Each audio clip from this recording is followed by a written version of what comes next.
Alright, it's October 10th, 2017, and today Google decided to celebrate the life of Fritjof Nansen, a Norwegian explorer, humanitarian, and activist. He was an outgoing individual, wrote several books. One thing I wanted to kind of hit on, well, today Google's celebrating his 156th birthday, and that's what the Google Doodle is about. We'll get to that in just a second. Let me see. One of Norway's most celebrated historical figures, Nansen spent the later half of his career passionately advocating for the rights of displaced peoples, work for which he was honored with Nobel Peace Prize. His legacy is still felt in today's world. Let me see. Let's go on a little further. Right here. He led the team that first traveled across Greenland in 1888 and tried to become the first man to reach the North Pole during 1893 through 96 Northern Expedition. He didn't reach the pole, but made it to 86 degrees 14 north latitude, farther than any other human had at that time. So he was an Arctic explorer. But what was so interesting, and shout out to Indigenous Drea for tipping me off to what's going on here, is Google's Doodle today. And it happens to be, ta-da! Oh, look. Looks like a flat earth model there. Here, let's see if I can make this a little bit bigger. Yep. Alright, and then you can see Fritjof right there. And here you got the flat water. You got the sun on one side. You got the moon on the other side. You got old Fritjof here. Got the star here in the center representing Polaris, and it's all under the dome firmament.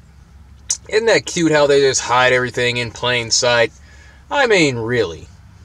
I just thought that was really interesting. So, I just wanted to make a quick video about this and how it just kind of ties into this whole truth hidden in plain sight, the whole aspect of lesser magic. Like, they have to tell us what they're doing before they actually do it, or just have to give us truth in just certain ways, just be kind of blatant about it to a point to where some people will look at you as if you're a crazy person for pointing it out.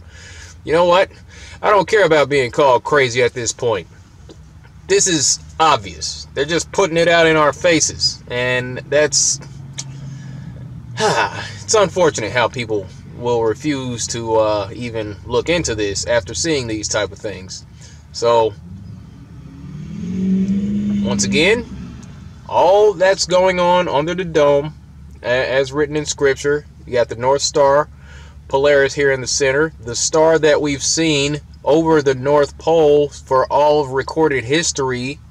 That's a dead giveaway in my opinion, because the Earth is supposed to be this globe flying through space at all these crazy speeds in 5 different directions, yet we see the same stars every night. That's a physical impossibility if you even understand just the basics of how this whole situation is set up.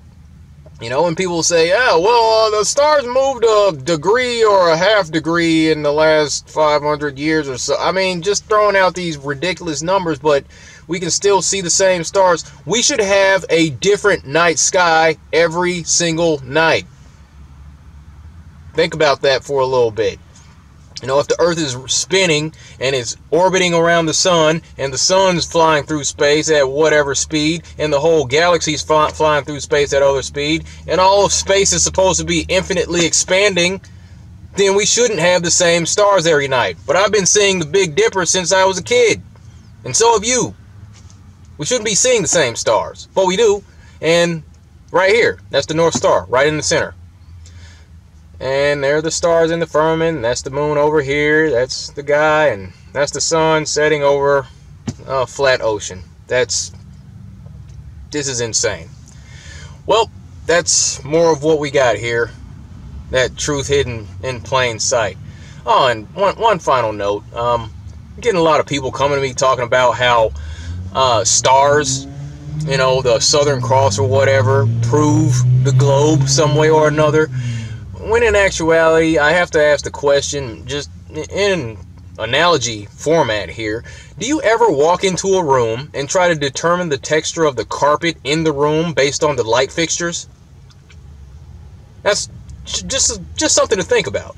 You know, you don't walk into a room and say, oh, look, there's a disco ball hanging from the ceiling, so the floor must be curved and sparkly. Nobody does that.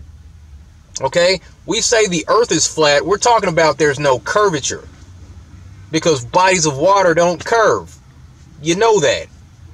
You're going to get sick of me saying that, but it's going to be the truth whether or not you like it. That's all I got for this video.